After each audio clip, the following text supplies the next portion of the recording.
خدمت جناب سرهنگی که مال زمان رضا شاه هستش. اولا ما از ابرازاحساسات عالیقدر آن جانب آقا امید تشکر به ابزار خورسندی داریم به قدردانی می‌نماییم. ثانیاً مرحمت داشته باشی آقا امید، ما دیباش شاقش می‌کنیم ماشاءالله. به درد ما چون که ملت ما رو قبول دارن، من دولت تعیین میکنم، من دهن دولت میزنم، ما پشتیبانی این ملت دولت تعیین میکنم. بنزین چیکار میکنی جناب سرهنگ؟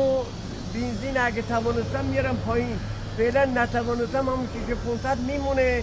به درد اوامری هم باشیم میپذیریم، سخنان گوهربار شما رو کاملا میپذیریم. الله الله الله لا اله الا الله لا اله الا الله لا اله الا الله لا اله الا الله. به سوال از جناب سرهنگ پرسیدم.